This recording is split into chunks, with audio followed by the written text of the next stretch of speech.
Let me first greet the principals, to Lieutenant Colonel Alan C. Relion, Prof, General Staff Officer, the Vice Mayor of Davao City, and the OIC Brigade Commander, 6th Task Eastern Mindanao. Good morning, sir. To Lieutenant Colonel Ricardo Ray P. Garcia, our First Staff Corps. Colonel, good morning. Thank you for allowing Certified 1 and 2 and myself to be involved in this training. I'm proud to be here and to be integrated with the long-standing history that East Mid-Com has established. I commend the MC for your years of service in protecting the borders, ensuring safety for your people, safeguarding sovereignty and territorial integrity. I have the utmost respect for the men and women of this command, and your years of hard work speaks for itself. Our keynote speaker was born on 5 May 1969. Please be seated. Maraming salamat, Colonel Garcia, sir. Tama po, napakahaba at generous introduction. Pleasant morning to everyone, especially to the one who is really the focal of this special opportunity, Assistant Chief Unified Command Staff for Joint Training UN, Lieutenant Colonel Ryan Enriquez, Philippine Army JC, sir. Of course, our unite to yung aming ama, ina ng mga reservists na nagpapakilala, Lieutenant Colonel Ricardo Ray P. Garcia, Philippine Air Force, JC, or JC3. Maalala ko lang, last minute ng aming XO, si Colonel Camilar, tumabas sa CJC. It doesn't mean you have reached almost all those required trainings and courses. You need to know more because different people, different environment, different situation demands, dictates that you have to learn and learn and learn. Let me start by sharing 1, 2, 3. Color. United States Pacific Command, Special Operations Command, Davao City, Region 11, Mindanao, Philippines. He was enlisted in the Marine Corps on March 9, 2015, graduated June 5, 2015 from 3rd Recruit Training Battalion, MCRU, San Diego, California. And from July 2015 to March 2016, he attended the 2841 Mobex School at Marine Corps Air Station 29 Camp.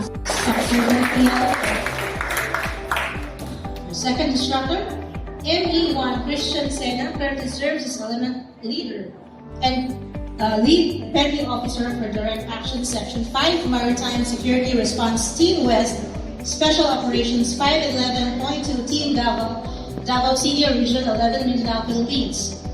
He has probably served in the United States Coast Guard for 11 years, with 9 of those years dedicated to special operations.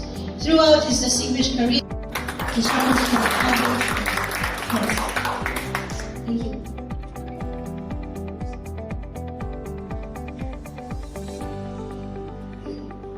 Tourniquet application, the managing of penetrating chest wound, hemostatic dressing, pressure dressing, and be able to perform other skills managed in U.S. history. So pre-hospital care is the most important aspect now in ensuring survival of casualty. Almost 90% of our combat deaths, 90% dun sa casualty. Remedies. We like to teach to put it high and tight. Ideally, you want it 2 to 3 inches above the wound.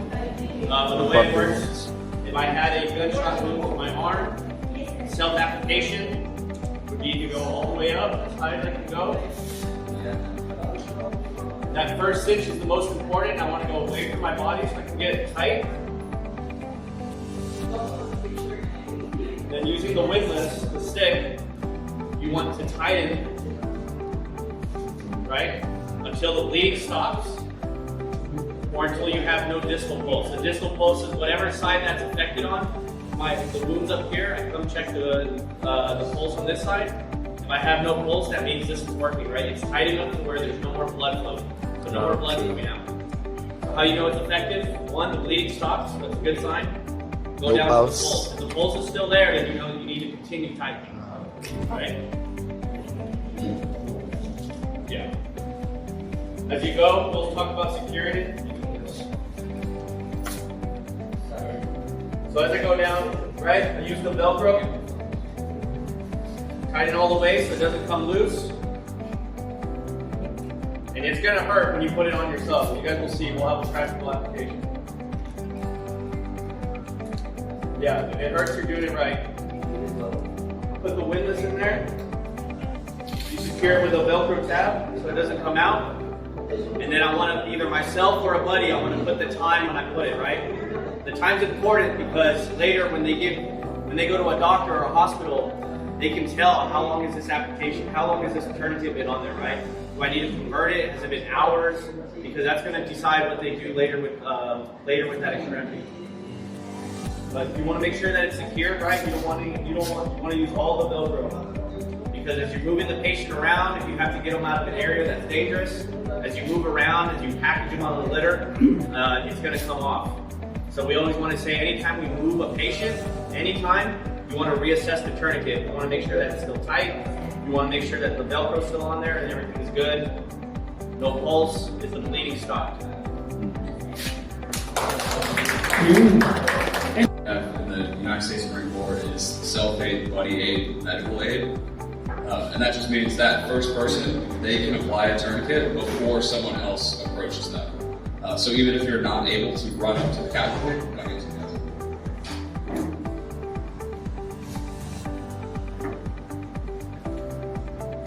So if Mike hits an ID or something or gets shot in an ambush and he goes down, Christian may not be able to approach him immediately, but from a distance, he can check for responsiveness and yell for the patient, "Are you okay? Can you hear me?" Mike, you good? You there?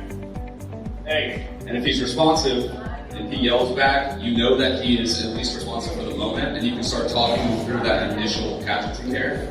If he has like a gunshot wound in the arm, you can tell him, "Hey, start to apply that tourniquet while you gain fire superiority." So your team will be fighting off the enemy as he's providing self-aid, applying that tourniquet to his arm.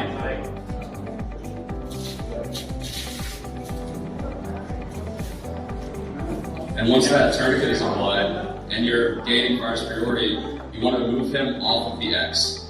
So Christian, maybe now that the firing is stopped, Christian can run up to him, grab him, and drag him to somewhere safe. And now that you're behind cover, he'd recheck that tourniquet, make sure the bleeding stopped.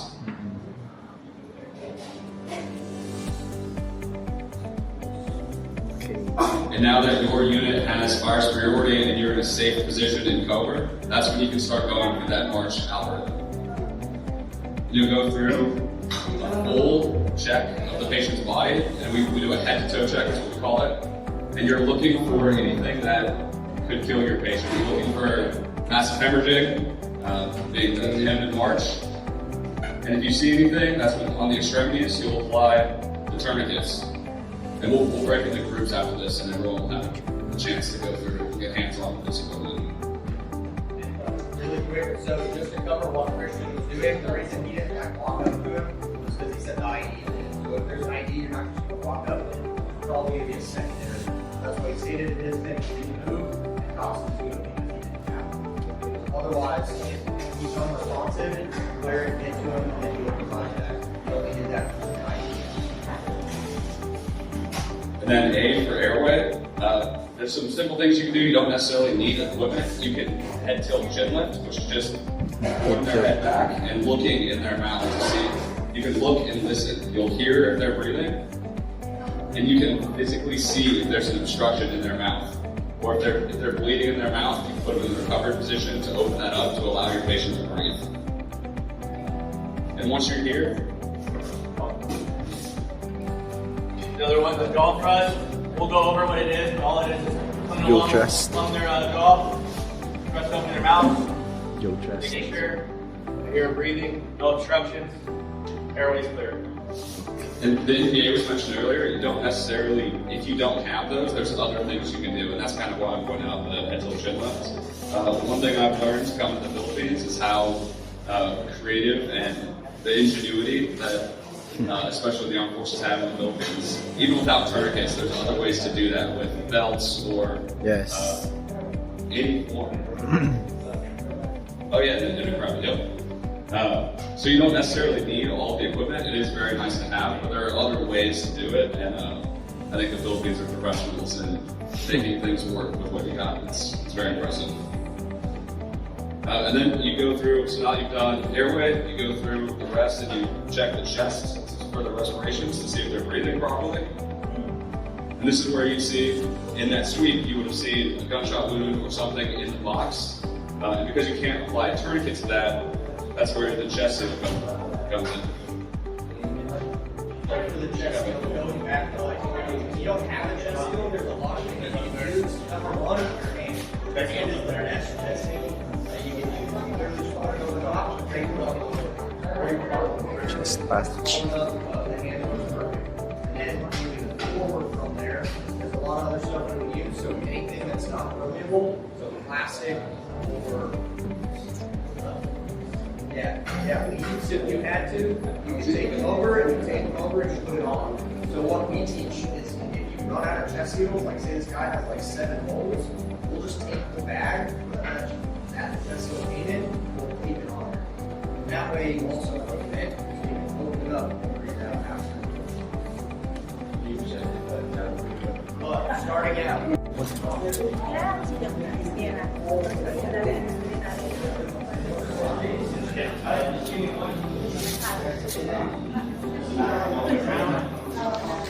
Get my tourniquet, my windlass, and start turning. So I see, like, you can Tapos na rin yung iba, pwede mag-listen. Ito yung sagot niya. Before lang go, pwede mag-listen. Pero ano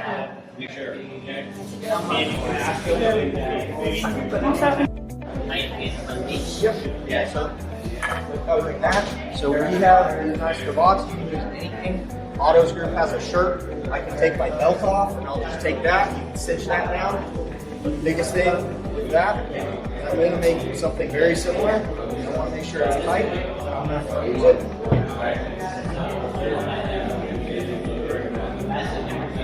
What did I do here?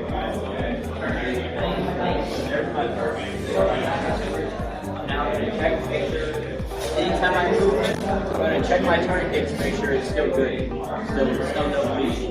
So I check. This is my group. This is group 1.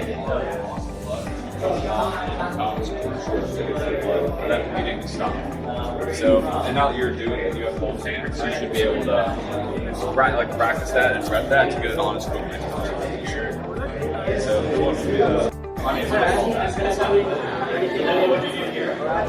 So, you chase off all of the bad guys. Now, if you run up to him and you come up to him, and you see he's got a gunshot wound in his left arm, and he's bleeding out, and he's unconscious. So you have to apply the tourniquet.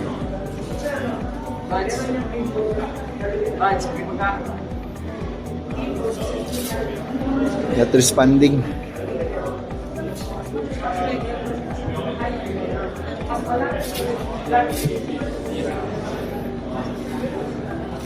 Poodle fight. Cool. Sana ba yung Marines? Ah, ito pala.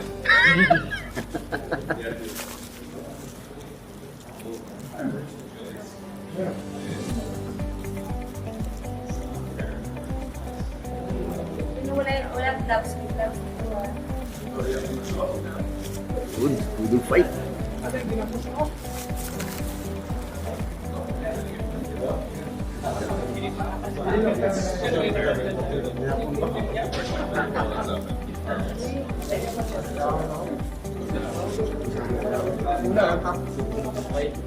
Easy, that we didn't.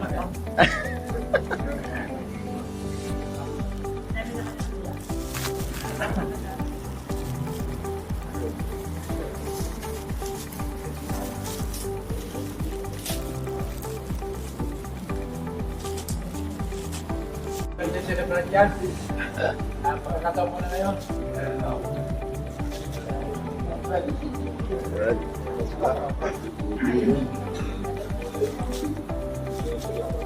Hey, okay. So if you're responsive at first, you're gonna be like, yeah, I got hit, my leg hurts really bad, come get it or something. And you can yell like, hey, if you can, apply your tourniquet, start doing self-aid while the rest of your team gains fire superiority and wins that gunfight. And then you'd run up and you would grab him and drag him to safety into like behind cover. So now, let's say you've drugged him behind cover, so dragging people around all over the place. So now you're treating your patient. So you come up. Let's say he has a gunshot wound, right arm, like mid arm, and it's like bleeding out.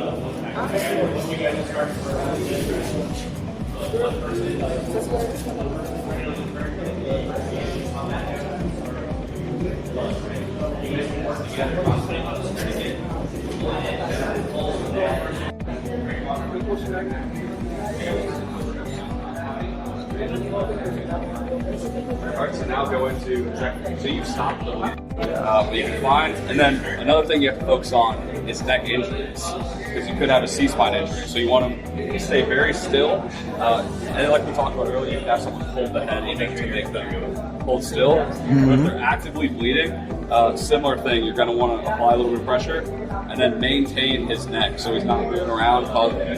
If you like nick an artery, and you're sitting still, you can stop the bleeding. Any little movement could tear it or make it way worse. So you want him to stay as sturdy as possible, hold his neck, apply pressure to stop that bleeding, and then you want to maintain that position, especially in transport. If you're like driving, it could get all bumpy. And you want to try as best as you can to maintain that position, because little movements could cause bigger tears and more bleeding. Another thing that goes into neck and facial injuries is if it's a little higher, it's causing blood in the mouth and throat. Is that similar thing of you want them to maintain their airway? Sir, I also experienced iba 2011 I was inanit. Tapos mamula kong butangan o pa rin. Parang hinok mo ba? Ay, wala man mga bandit kan. No.